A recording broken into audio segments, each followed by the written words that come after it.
नमस्कार मित्रों, आप एनसीईआरटी की फिजिक्स का क्लास 12 की पुस्तक का 12वां चैप्टर जिसको आप एटम्स के नाम से जानते हैं उसकी आप स्टडी कर रहे थे। इस वीडियो में आज तीसरा आर्टिकल जिसको आप कह सकते हैं 12.3 इसकी आप स्टडी करने जा रहे हैं। इसका नाम है एटॉमिक स्पेक्ट्रा। हुआ क्या होगा जब वैज्ञानिक धीरे धीरे बढ़ने लगे। वैज्ञानिक क्या, उस समय कुछ व्यक्ति थे जो जिनको साइंस में टेम्परामेंट था और उसमें कुछ खोज करने की कोशिश कर रहे थे। तो उनको जब गैस मिल गई थी तो उन्होंने एक काम किया, उस गैस को एक चैम्बर में रख लिया। एक छोटा सा हम चैम्बर बना लेते हैं समझाने के लिए आपके लिए, और इसमें उन्होंने गैस को भर लिया। इसमें मान लीजिए इसमें गैस को उन्होंने भर लिया, ये इस तरीके से उन्होंने गैस को भर लिया। अब किया क्या उन्होंने, सबसे पहले इसका प्रेशर लो कर दिया। कैसे कर दिया? वैक्यूम क्रिएट कर दिया। आप एक पंप लीजिए, इसके अंदर की हवा को निकाल दीजिए, उसके पास जो है इसके अंदर की गैस भर दीजिए। फिर इन्होंने क्या काम किया, एक इलेक्ट्रिक करंट इसके अंदर फ्लो करा दी। जब इलेक्ट्रिक करंट फ्लो हुई तब इन्होंने देखा कि अरे ये क्या हुआ, ये पूरी चीज बैकग्राउंड इनकी डार्क हो गई और कुछ वाइट लाइट्स इनको जो है ब्राइट लाइट्स जो है वो आपको दिखने लगी। जब इन्होंने बहुत ही सिस्टमैटिक रूप से अध्ययन किया तो देखिए ये जो आपको फिगर दिखाई दे रहा है इस तरीके का, ये जो नीली नीली है इसको आप डार्क बैकग्राउंड कर सकते हैं। जो आपको ये लाइनें मिल रही हैं इसको, इन जो ब्राइट लाइंस हैं इसको इन्होंने और स्टडी की, इसकी वेवलेंथ भी निकाली और जहां जहां मिल रही थी, जिन जिन वैज्ञानिकों ने इसके लिए प्राप्त करने के लिए काम किया और बताया ये कैसे मिल रही हैं, क्यों मिल रही हैं ये नहीं बता पाए थे, ध्यान रखिएगा कैसे मिल रही हैं, उन वैज्ञानिकों ने इन ब्राइट लाइट का अपना नाम दे दिया। उसी को किसी ने, इन्होंने शुरू की ये लाइन देखी आपकी नैनोमीटर्स की है, 90 से लेके कुछ सैकड़ा नैनोमीटर तक लाइमन सीरीज कराई। सबसे इंपॉर्टेंट अभी आगे बात भी करेंगे, बामर सीरीज इन्होंने बहुत काम किया था और इसी तरह पाशियन सीरीज, फिर आपने ब्रैकेट और फंड सीरीज को देखा। तो माफिएगा, इस चीज को क्या कहते हैं आप, एटॉमिक स्पेक्ट्रा कहते हैं। आइए यही बात अंग्रेजी में भी बता दी जाए कि व्हेन एटॉमिक गैस या vapour is excited by low pressure, यहां पे एक लो प्रेशर क्रिएट कर दीजिए पंप लगा के, usually by passing the electric current. देखिए आपने इलेक्ट्रिक करंट को पास कर दिया through it emitted radiation by spectrum. ये जो आपको दिख रहा है इसी को आप स्पेक्ट्रम कहते हैं, which contain certain specific wavelength only. यानी एटॉमिक स्पेक्ट्रा में केवल सर्टेन स्पेसिफिक वेवलेंथ ही होती हैं। इस बात को ध्यान रखिएगा क्योंकि उस समय क्या हो रहा था कि जो चीज मिल रही थी उसको ऑब्जर्व कर रहे थे, उसके बाद क्यों, व्हाई, ये क्यों मिल रहा था, उसके अध्ययन करते हुए फिजिक्स को आगे बढ़ाया गया। आप डिफाइन कर सकते हैं spectrum of this kind term as emissions line spectrum कहते हैं। It consist of bright lines on a dark background. इस बात को ध्यान रखिएगा, इस पे सवाल बन सकता है कि इमिशन स्पेक्ट्रम में क्या होता है कि साहब लाइनें ब्राइट होती हैं और बैकग्राउंड डार्क होती है।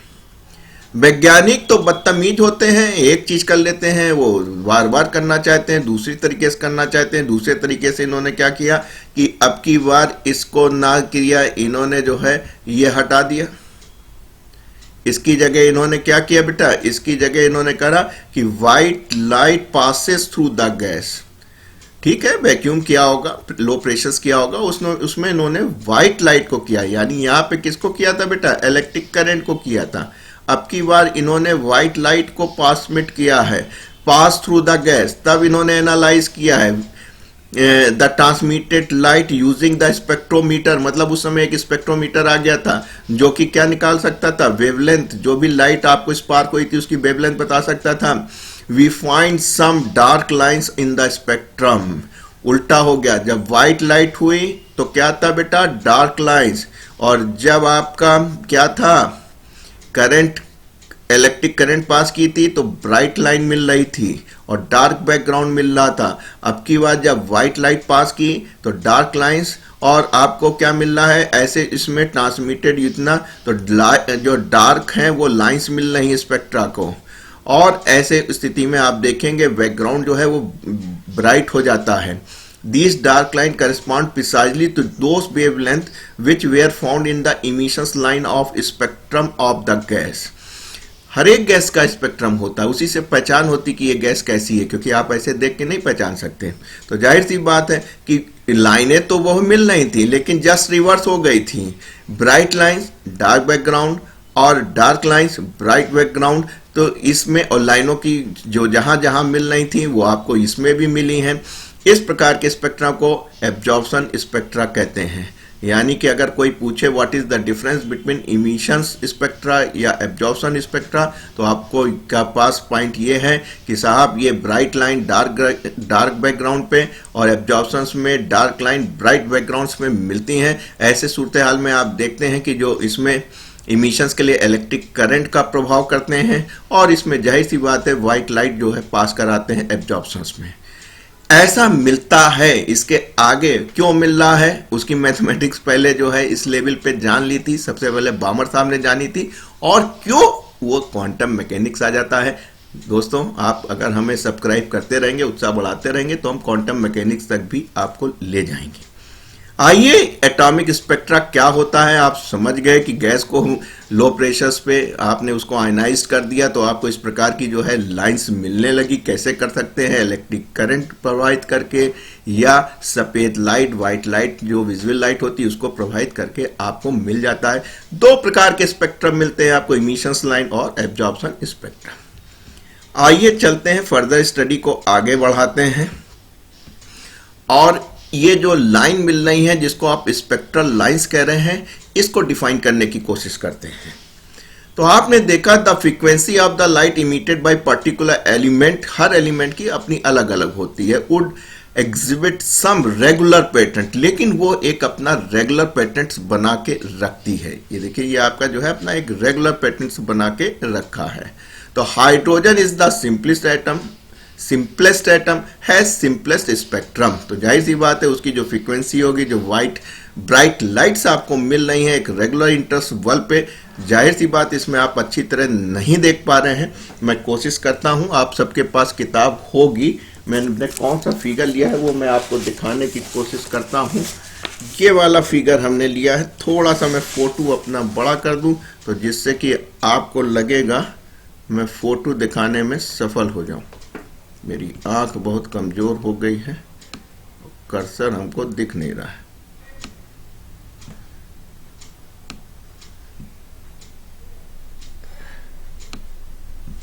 अब देखो बेटा,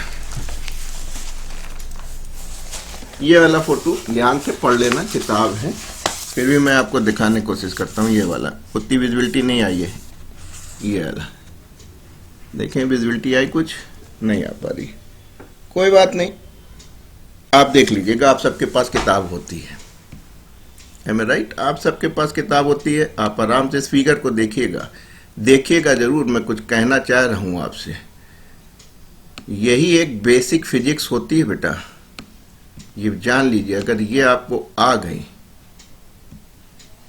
तो आप बहुत अच्छे फिजिस्ट बन सकते हैं।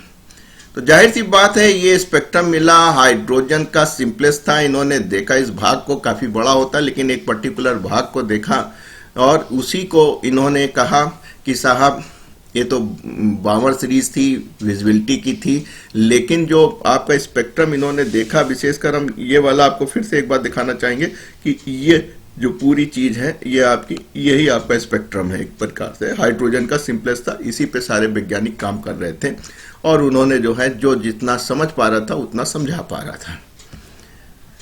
आइए और पहले स्पेक्ट्रल लाइन की बात करते हैं। ठीक है, there does not seem to be any resemblance of the order of regularity in the spectral line. उनकी लाइन में क्या हो रहा है, क्यों पास हो रही, क्यों दूर हो रही है, इसके बारे में कोई बता नहीं पा रहा था। But the spacing between lines with in a certain set of hydrogen spectrum decrease हो जा रही थी, एक रेगुलर इंटरवल पे डिक्रीज हो रही थी। आइए देखें इसकी एनालिसिस कीजिए। देखें यहाँ से अगर इसको हम शुरू करें तो धीरे धीरे देखिए यहाँ काफ़ी थी, अब ये देखिए इंटर स्पेस जो है आपस में इनका जो है कम होता चला जा रहा था। M I right? और each of this set of lines is called spectra series, यानी कि एक बार फिर से हम पहुंचते हैं, ये एक स्पेक्ट्रा सीरीज हो गई बेटा, एक ये स्पेक्ट्रा सीरीज हो गई, एक ये स्पेक्ट्रा सीरीज हो गई। तो मित्रों आपने इसमें देखा कि स्पेक्ट्रल सीरीज क्या होती हैं, जो वो आपको लाइंस मिल रही थी वो स्पेक्ट्रल सीरीज थी, और इन जो सेट हैं उसी को आप स्पेक्ट्रल सीरीज बेहतर रूप में कर सकते थे।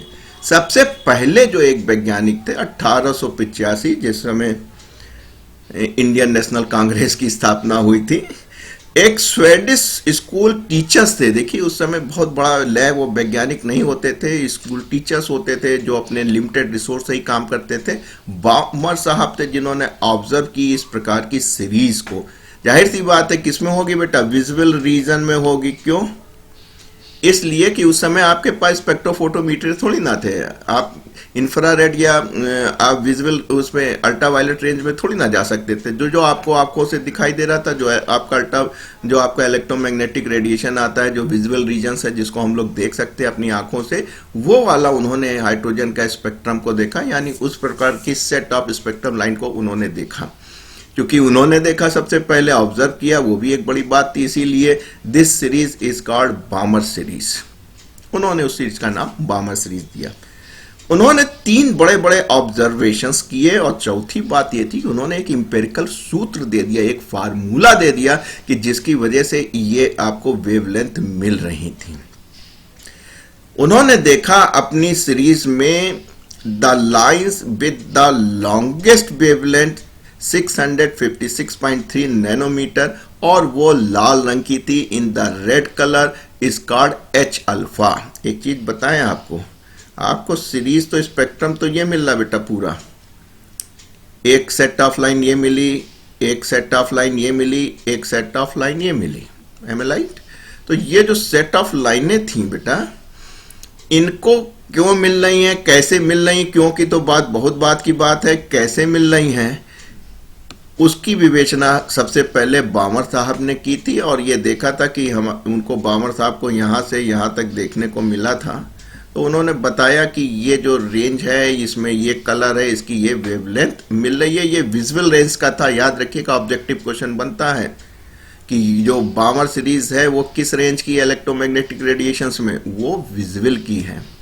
आगे हम बताएंगे जो लाइमैन साहब ने किया, कैसे किया वो बताएंगे, वो उनकी अल्ट्रा वायलेट रेंज की है, और पार्शियंस और ब्रैकेट्स वाले जो हैं वो हम बताएंगे वो इंफ्रा की है। लेकिन फिलहाल तो बामर पे कंसंट्रेट कीजिए, इन सेट ऑफ स्पेक्ट्रल लाइन पे फोकस कीजिए। और आप देख रहे हैं कि साहब इसकी जो इन्होंने कहा कि जो साहब मैक्सिमम थी उसको एच अल्फा माना, और लाल रेड कलर की थी। नेक्स्ट बीच में इन्होंने कुछ पाई वेवलेंथ पाई हैं जो 486.1 नैनोमीटर की थी, वो ब्लू ग्रीन कलर की थी, जिनको इन्होंने एच बीटा कह दिया। इसी तरह जो थर्ड लाइंस थी जिसकी वेवलेंथ निकाली गई तो 434.1 नैनोमीटर की थी, और वो वायलेट की थी, जिसको इन्होंने एच गामा का नाम दिया। तो कुल मिला के विजुअल में आप जानते ही हैं कि जो कलर लाइट बाती है, जो वाइट लाइट है, वो कलर लाइट से मिलके बनी है।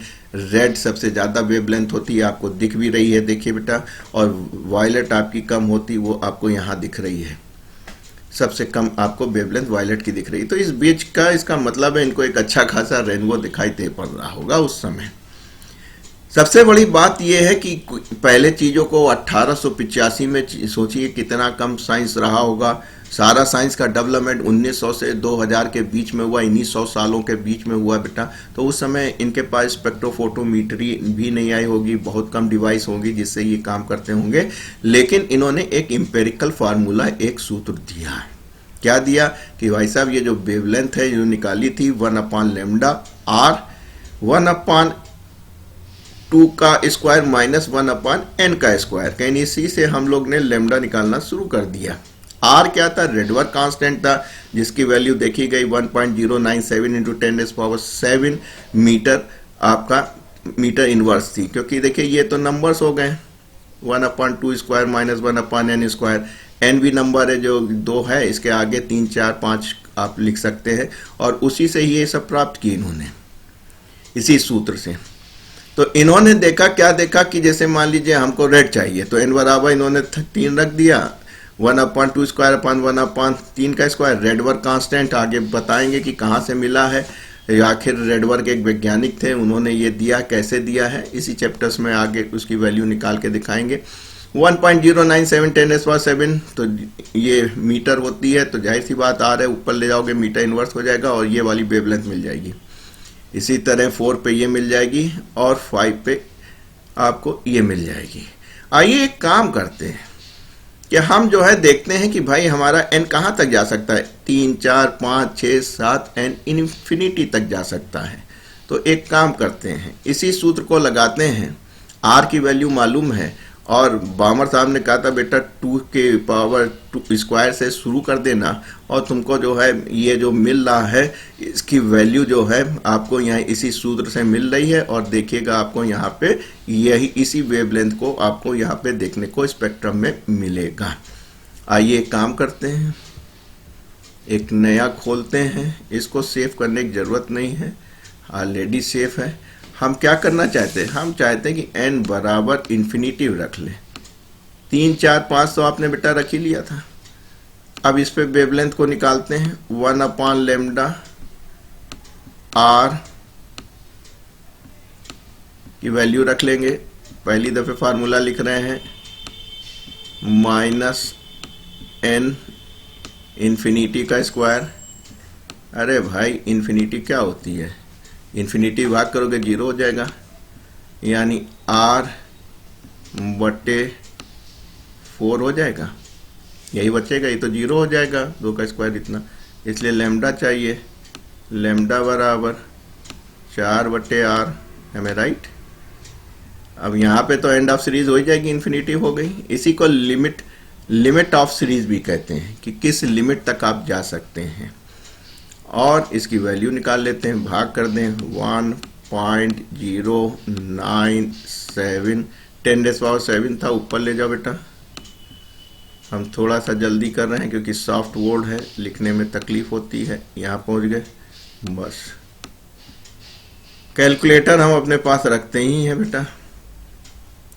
4 डिवाइड बाई 1.097 बराबर आगे कितना आ गया, 3.64 की जगह 5 ले ले,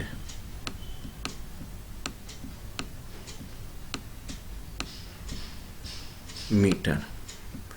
2 घर और ले जाओ इधर, तो आपको क्या मिल जाएगा, 2 चीज मिल जाएगी। एक तो लिमिट ऑफ बामर सीरीज मिल जाएगी, लेफ्ट में आया इंक्रीज होगी, या आप कह सकते हैं बड़ा अच्छा आंकड़ा मिला, 365 नैनोमीटर। 365 नैनोमीटर लगभग। तो आपने कहा कि साहब जो लैम्डा आएगा, जिसको आप लिमिट ऑफ सीरीज कहेंगे, लिमिट ऑफ सीरीज कहेंगे कि साहब ये हमारी लिमिट ऑफ सीरीज थी, या आप कह सकते हैं कि जो सबसे छोटी आपकी वेवलेंथ है बामर सीरीज की, वो आपकी क्या है बेटा, वो है 365 नैनोमीटर, या हिंदी में कहें 365 नैनोमीटर की, क्योंकि n बराबर आपने इन्फिनिटी रख लिया था। बेटा आप लोग कोशिश कीजिएगा, यंग साइंटिस्ट हो, वैज्ञानिक हो, पहली दफे देख रहे हो, n बराबर 3, n बराबर 4, इस तरीके का डेटा रख के आप देखिएगा कि क्या आपको वो डेटा मिल रहा है कि नहीं मिल रहा है। यानी इस वाले में आपके पास कहाँ थे बेटा, इस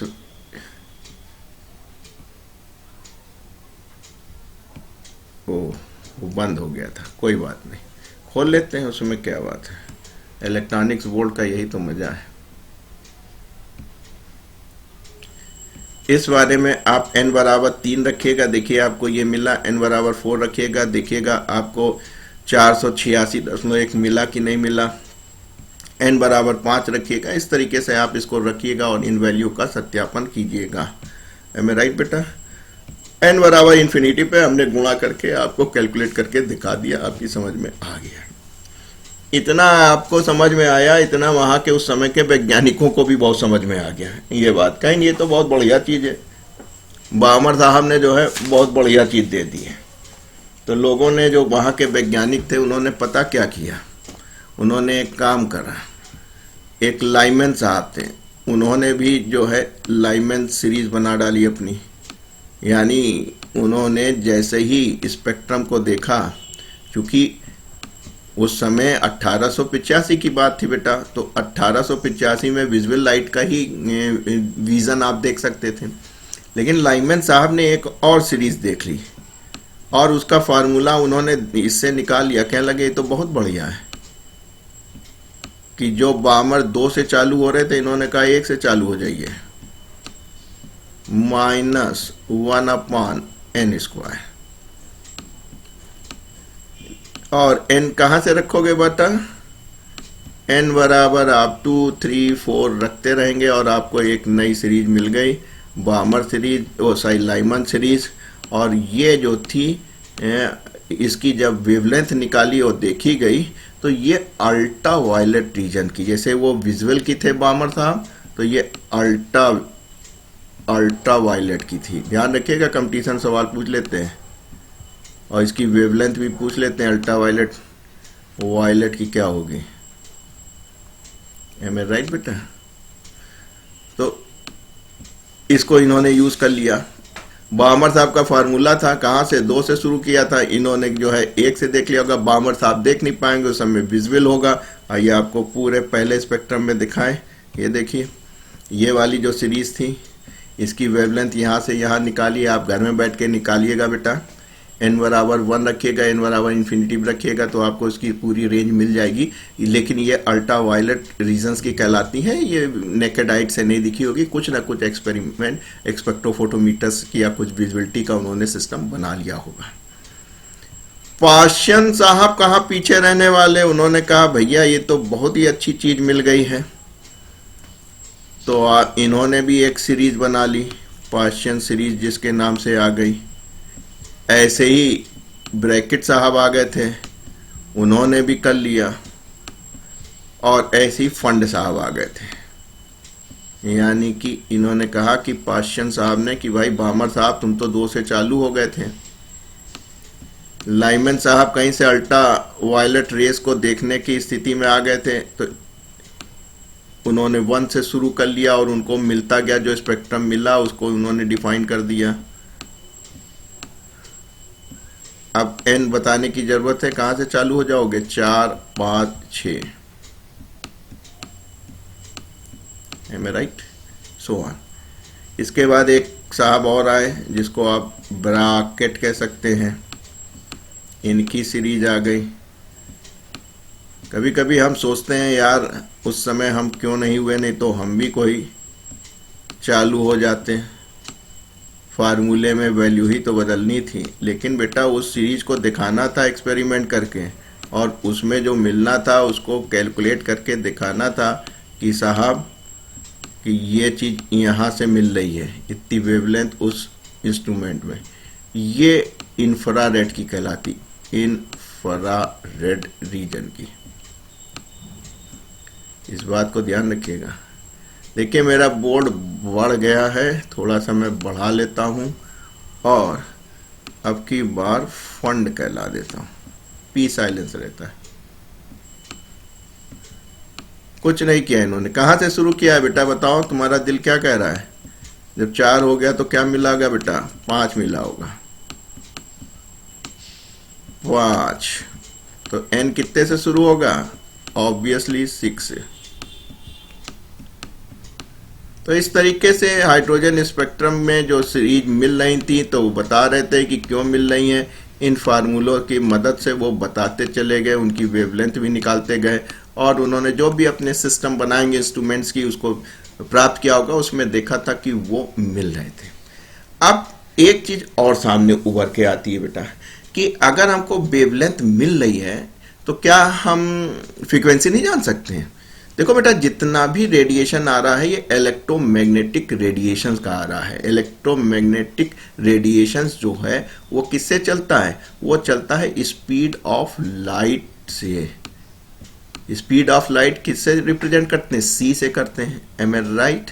और सी कितना होता है ये सबको पता चल गया था उस समय, 3 × 10⁸ मीटर पर सेकेंड। ये आपकी फ्रीक्वेंसी हो गई, ये आपकी लैम्डा हो गया। इसका मतलब क्या कर रहे हैं कि जहां लैम्डा है वहां पे आप क्या लिख सकते हैं? सी, या आपको क्या चाहिए? 1/λ चाहिए। M I right? तो आपने कहा सर 1/λ हम ले लेंगे, तो हमारा काम बन जाएगा।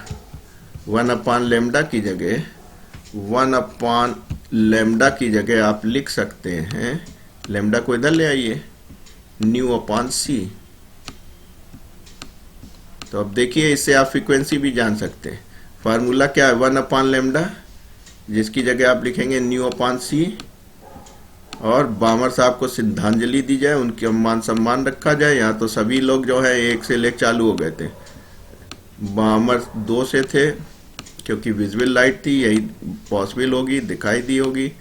अब देखिए यहाँ से आपको फ्रीक्वेंसी भी मिल गई, फ्रीक्वेंसी भी आपने जान ली कि साहब जो अगर हमें फ्रीक्वेंसी निकालनी है तो क्या हो जाएगा? R/C कर दीजिएगा, बाकी फार्मूला सेम है। तो कुल मिला के आप देख रहे हैं बेटा कि एटॉमिक स्पेक्ट्रा क्या होता है और उसमें वो क्यों मिल रहा है, उसका भी एक एम्पिरिकल फार्मूला आपने ले लिया। और जब चीजें ऑब्जर्व करते चले गए तो वो हम लोग को मिलती चली गई। ये सबसे अच्छी बात थी। यहाँ पे एक बात और जो है वैज्ञानिक रूप से जो आपको पता होनी चाहिए, वो ये 2 बातें हैं कि साहब there are only few elements, जैसे हाइड्रोजन हो गया या सिंगल आयनाइज्ड हीलियम हो गया या डबली आयनाइज्ड लिथियम हो गया, whose spectra can be represented by this simple formula।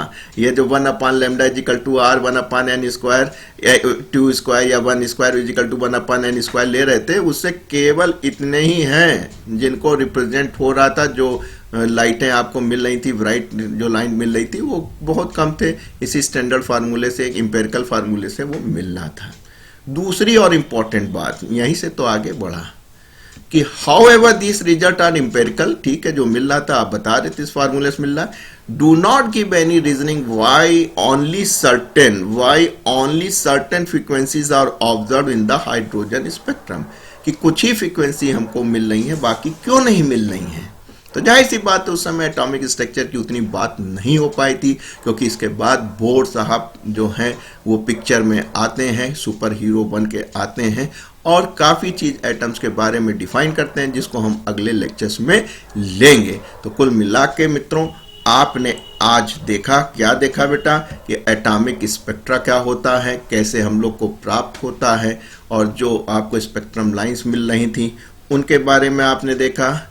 Spectrum line के बारे में देखा आपने कि कैसे मिल रही थी। सबसे पहले बामर ने उसको कैसे यूज़ किया और इतने फार्मूले से बताया, उसके सारे हम लोग ने कैलकुलेशंस करके आपको दिखाए और समझाए। और रिक्वेस्ट की मैंने आपसे कि बेटा आपको तो केवल n की वैल्यू ही रखनी है, उससे करके ज़रा वेवलेंथ कैलकुलेट करके देखिएगा, आपको भी लगेगा कि आपके अंदर एक वैज्ञानिक तत्व जो है वो सामने उभर के आया। और सबसे इम्पॉर्टेंट चीज़ है कि आउटकम क्या निकला। आउटकम निकला कि भाई कुछ ही लोग हैं जिसका स्पेक्ट्रम को समझाया जा सकता है स्पेक्ट्रल फार्मूले से, और ऐसा क्यों हो रहा है ये नहीं बताया गया। माफ कीजिएगा। आने वाले समय में अगले लेक्चर का इंतजार कीजिए, जिसमें हम आपको बोर की फिजिक्स बताएंगे कि बोर ने एटॉमिक का क्या मॉडल्स दिया था, और उससे आपका ज्ञान बढ़ेगा। और ये जो वाई जो ये पता नहीं पाए थे कि ऐसा क्यों हो रहा है, बोर साहब भी आपको बताएंगे कि ऐसा क्यों हो रहा था। तो आज के लिए इतना काफ़ी है, इजाज़त दीजिए। Thank you and God bless you.